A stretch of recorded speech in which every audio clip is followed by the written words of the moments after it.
Chers auditeurs et auditrices de Scoop FM, bonsoir et bienvenue à cette nouvelle session du journal. Scoop FM. Les titres du journal. Au sommaire de l'actualité, nous vous parlerons de la prolongation de la trêve humanitaire au Nord Kivu. Les États-Unis annoncent la prolongation de la trêve humanitaire pour 15 jours supplémentaires.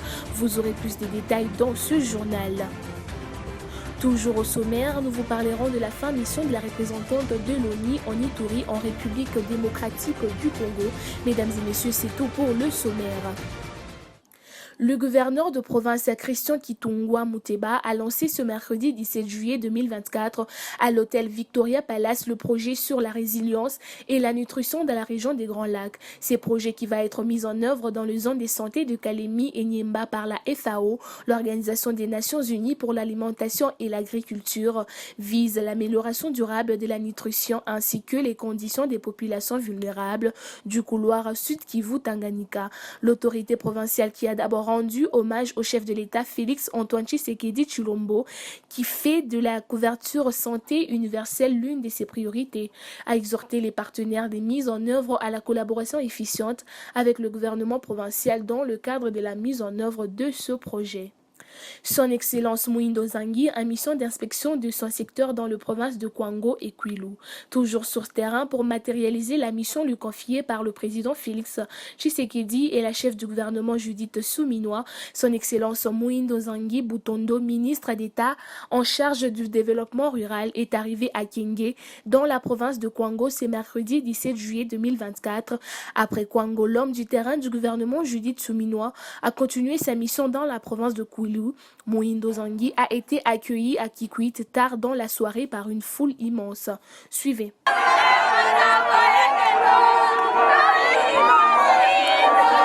Je suis en visite d'inspection normale des ministres qui visitent effectivement les infrastructures qui ont été construites dans le cadre de deux grands projets que nous avons au ministère, les projets PRISE et les projets ProADR.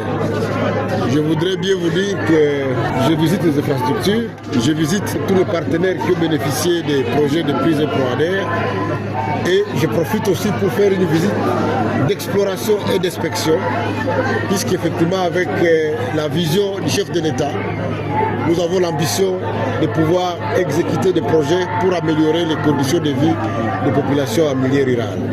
Et donc je voudrais bien vous dire que ce n'est qu'une première visite, une visite d'inspection, une visite aussi de prospection. Et je voudrais que vous soyez rassurés qu'après cette prospection, nous allons devoir déployer des nouveaux projets et accompagner les anciens projets qui sont en exécution.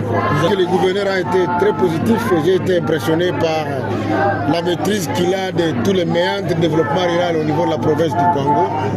Je crois que ça a été une très belle opportunité pour nous d'échanger des contacts pour que dans la suite des projets que nous allons déployer dans cette province, nous puissions bénéficier bien évidemment de son expertise et de son accompagnement. Et j'ai eu aussi le moment de parler avec les agents du ministère.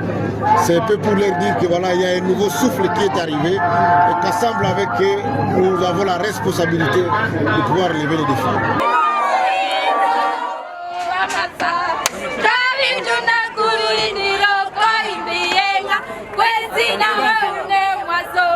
Parlons à présent des États-Unis qui annoncent la prolongation de la trêve humanitaire entre les M23 et les FARDC pour 15 jours supplémentaires. Cela se fait à quelques heures d'expiration du délai donné de 2 semaines de la première trêve par les États-Unis. Modeste Rwanika pour les détails. À 48 heures de l'expiration de la première échéance, la trêve humanitaire entre le gouvernement de la République démocratique du Congo et les rebelles du M23 soutenus par Kigali a été prolongée de 15 jours. Par voie de communiqué rendu public au mercredi 17 juillet 2024, le département d'État américain salue cette nouvelle prolongation et invite les différents acteurs de la région au respect de cette mesure qui a pour objectif de faire taire les armes, permettre le retour volontaire des personnes déplacées et fournir au personnel humanitaire un accès sans entrave aux populations vulnérables dans l'est de la République démocratique du Congo. Les États-Unis saluent la prolongation de 15 jours de la trêve humanitaire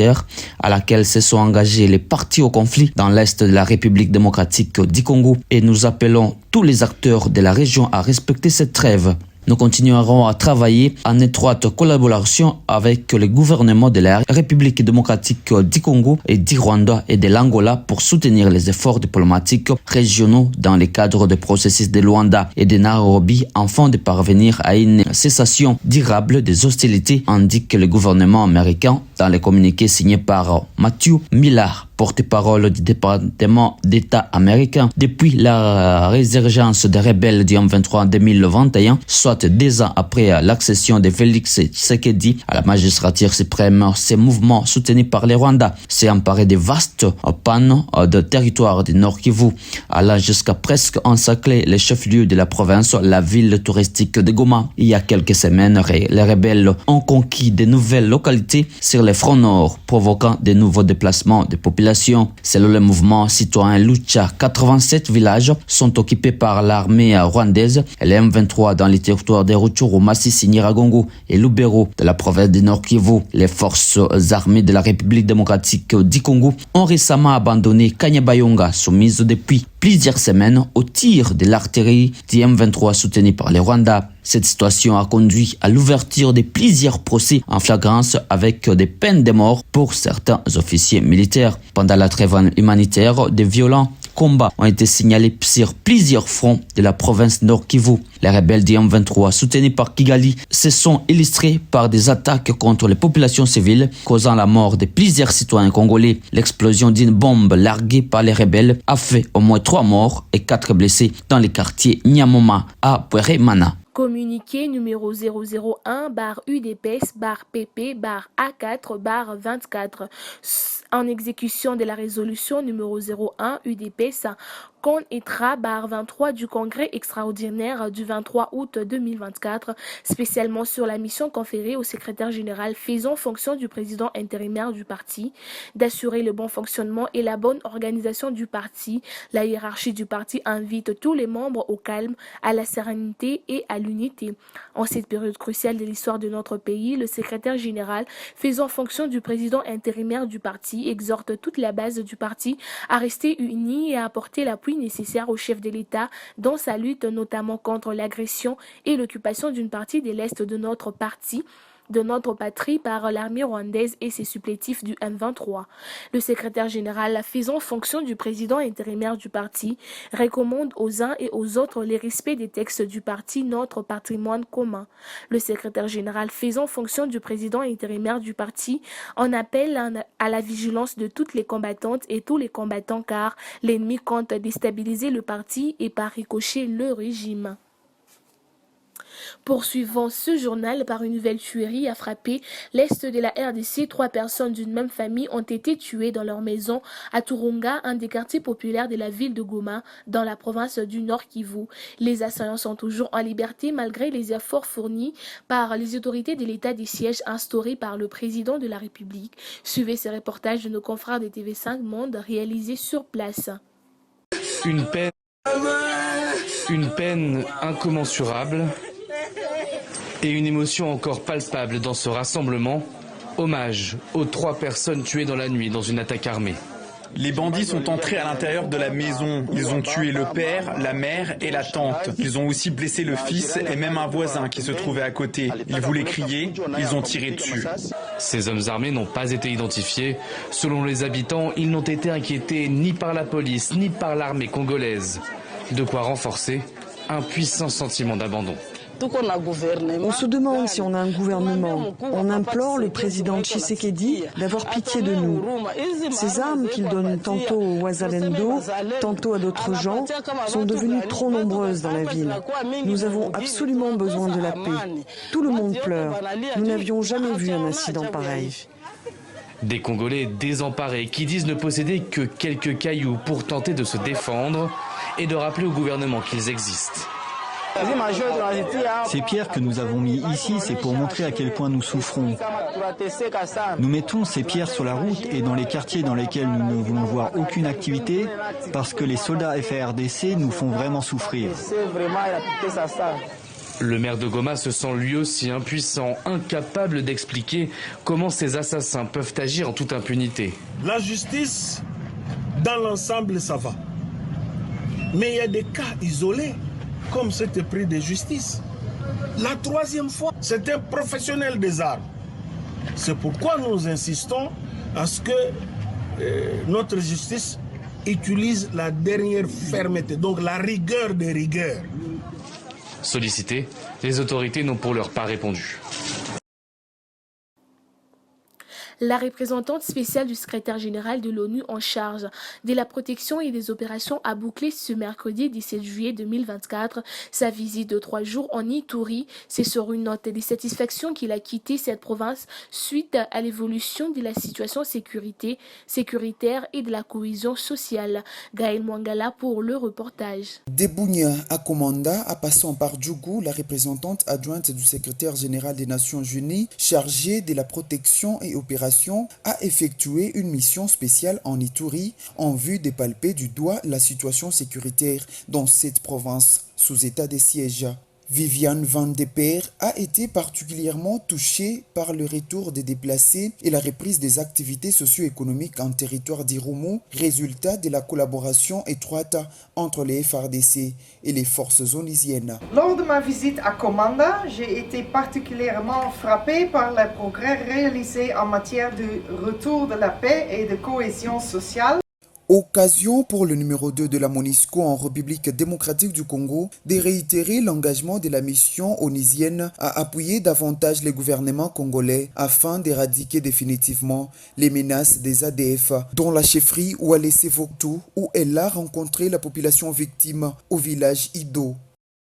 Mais ces menaces sont encore présentes et nous allons continuer à travailler avec nos partenaires pour les réduire au minimum et, si possible, les éradiquer. Pour le lieutenant général Luboyan Kachama Johnny, gouverneur des provinces, les approches militaires et non militaires demeurent prioritaires jusqu'au rétablissement total de la paix en Ituri. Nous avons travaillé sur l'approche globale. L'approche globale, ça signifie militaire et non militaire. Là, nous avions commencé par l'approche militaire. Nous avons mené des opérations dans cette zone-là. Et puis en plus, après cela, nous avons organisé un centre de coordination conjoint qui nous permette d'avoir les informations le plus rapidement possible et de réduire le délai d'intervention. Notons qu'en cette période de stabilisation, la situation sécuritaire sur une grande partie de l'Ituri, la MONUSCO en sa phase de transition travaille davantage. C'est la cohésion sociale en vue de consolider les acquis sécuritaires dans cette province du nord-est de la République démocratique du Congo. Vu la décision rectorale numéro 025-Unikin-R-2024 du 12 juin 2024 portant suspension de quelques membres du corps scientifique, à savoir les agents Batamba Balembu Antoine, matricule 13.958/7.898. Grades professeur Singidi Kabuki Godefroy, matricule 15.897/900/219, grade professeur Akil Ali Kamasawili, matricule 16.938.924.031A, grade professeur associé Bachi Mingashanga Honoré, matricule 17.593.981 Z, grade professeur associé Nemoyato Bagepolé Jean-Paul, matricule 15.074.900.951, grade professeur associé Bofoya Nkomba Beaujolais, matricule 11.223.789.612 H, grade professeur ordinaire, tous enseignants à la faculté des sciences économiques et de gestion de l'université de Kinshasa. Attendu qu'une suspension ne peut excéder 3 mois conformément aux dispositions statutaires et réglementaires en la matière. Sur proposition du secrétaire général administratif, le comité de gestion attendu décide, article 1er, élever la suspension frappant aux membres du corps académique de l'université de Kinshasa, à savoir les agents Batamba Balembu, Singidi Kabuya Antoine, Ali Kamasawili Banchi Mingashanga Nemoyato Bagepola Jean-Paul Bofoyan Komba Boujolé, professeur ordinaire, tous enseignant à la faculté des sciences économiques et de gestion de l'université de Kinshasa. Article 2e, sont abrogées toutes les dispositions antérieures contraires à la présente décision. Article 3e, les secrétaires généraux administratifs et académiques sont chargés de l'exécution de la présente décision qui entre en vigueur à la date de sa signature. Mesdames et messieurs, c'est par ici que s'achève cette édition qui vous a été proposée par l'ensemble de la rédaction des Scoop FM. Merci à vous tous de l'avoir suivi. On se retrouve très prochainement avec le même et réel plaisir.